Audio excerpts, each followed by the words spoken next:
We all come across moments in our everyday life, be it in our office, in a meeting, in formal settings, or casual conversations, where we are asked to introduce ourselves. Now, this question can be posed to us in several ways, be it tell me something more about yourself or what's your story, but the answer remains the same. Now, introducing yourself articulately is an art and it requires thorough practice. Today, in this lesson, we are going to learn that art of introducing ourselves in our everyday English conversations. Welcome to Fluency Goals. I am Mandeep, your English coach, and on this channel, I serve you with the videos that help you in enhancing your English communication skills. Before I dive into the lesson, I want to request you all, if you have not yet subscribed to this channel, then please hit that subscribe button. And if you have already subscribed, then do leave a comment. I would love to hear your thoughts. So let's dive into the art of introducing yourself or answering the question, tell me more about yourself.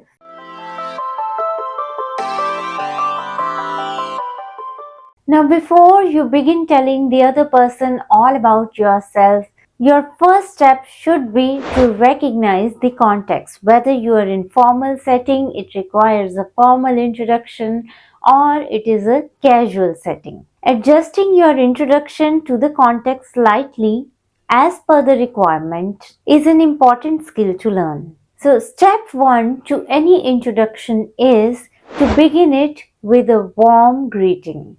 A warm smile and a polite hello go a long way. After greeting, we start simply and casually by introducing our name. Hi, my name is Mandeep Kaur. It's nice to meet you. Hello, I am Mandeep. It's pleasure to meet you. For formal settings, you may use the greeting good morning, good afternoon, or good evening, depending on the time of the day.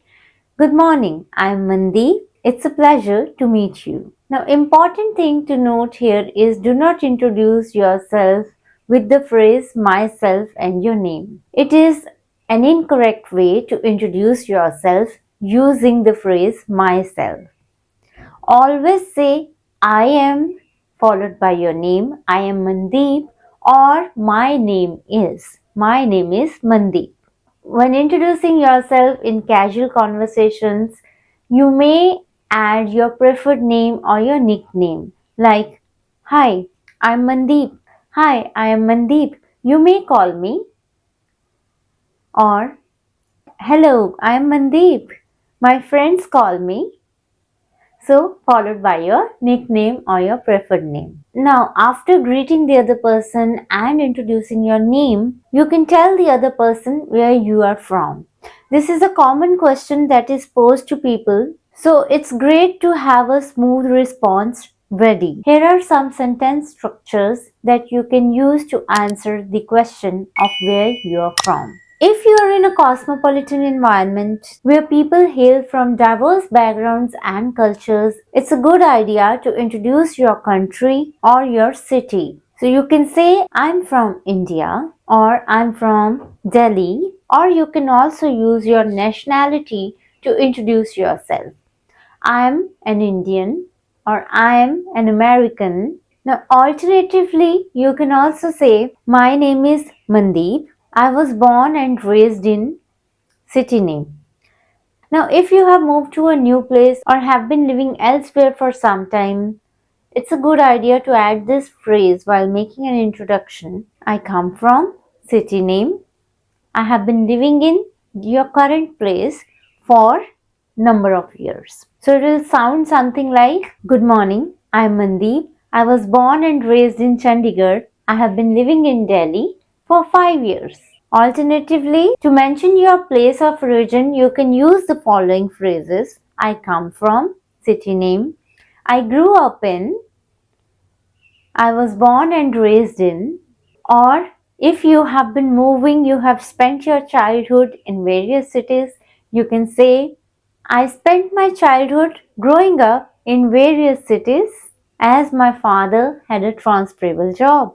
Or you can say, I am your name, originally from city or country, but I have been living in city or country for a number of years. People love learning where you are from. So having a polished response ready makes a good first impression. If appropriate, you can also add a fun and an interesting detail about your location, about your country, or about your town. Now, step 3 is sharing what you do. Now, this step is purely context based, depending on what situation, place you are in, and how much detail is required to be shared.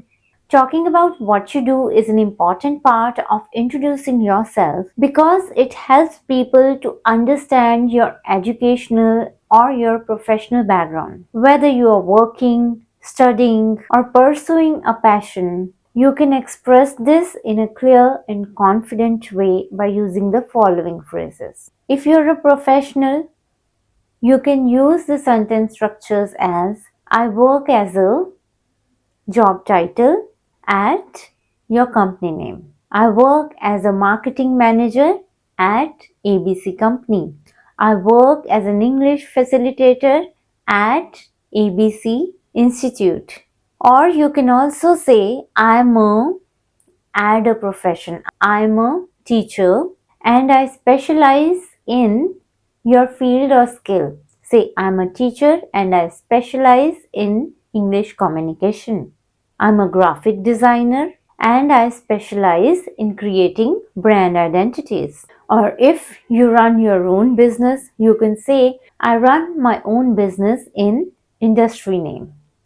Say, I run my own business in hospitality industry, managing boutique hotels. Or you can also say, I'm self-employed. I'm self-employed and I work as a freelancer. Or if you're looking for a job, you can mention, I'm in between jobs right now. And you can talk about your passion by using the phrase, I'm pursuing a career in finance or marketing and I'm in between jobs right now.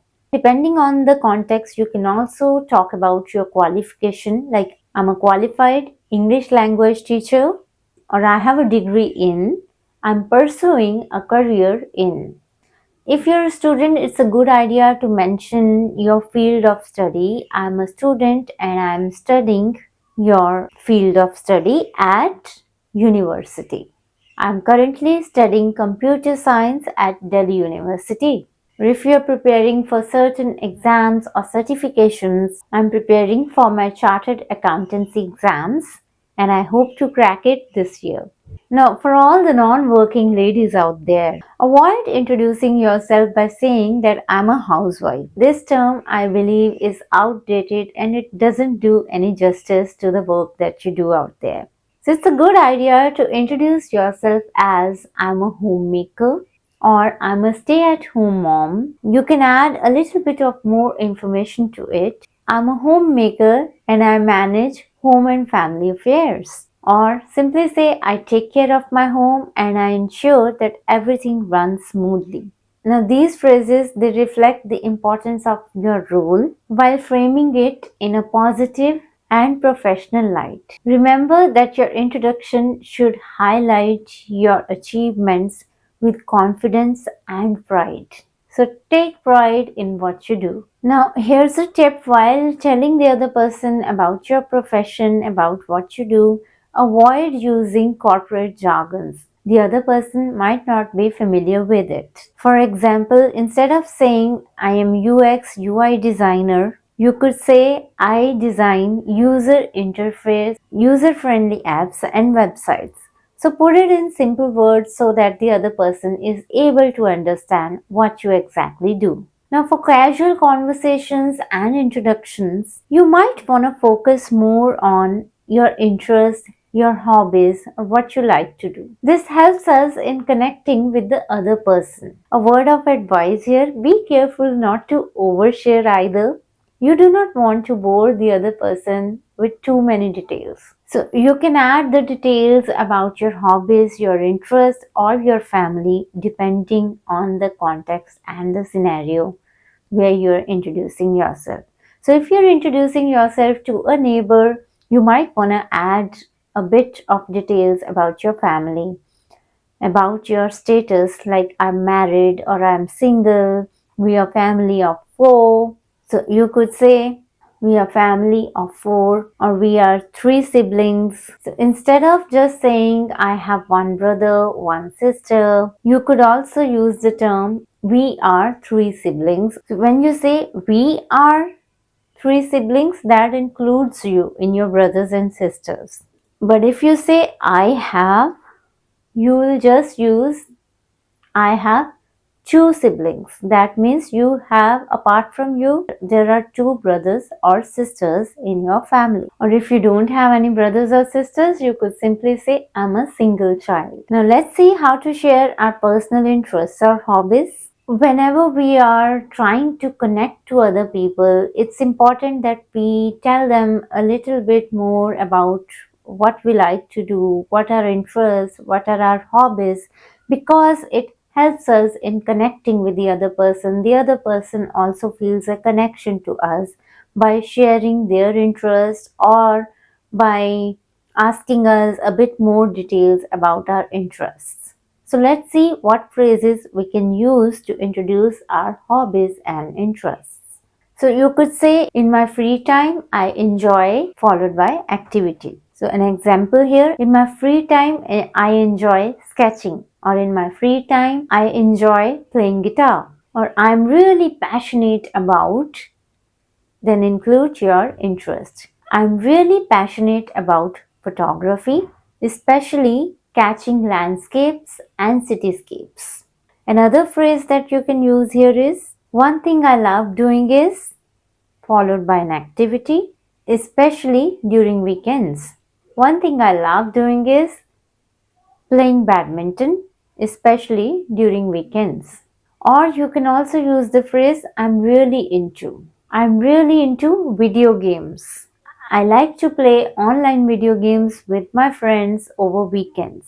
You may also use the phrase one thing you may not know about me is, followed by the activity. One thing you may not know about me is I love studying astrology. So that was all about introducing yourself. So make sure that you practice some of these phrases. You put together one introduction, one formal and one casual, and you practice it enough so that whenever it's time to introduce yourself, it's very natural and you sound very refined and polished in your introductions. If you have really liked this lesson, then please hit that like button, do subscribe to this channel, and don't forget to share this video with your friends. I'll see you next week with another lesson. Till then, happy learning.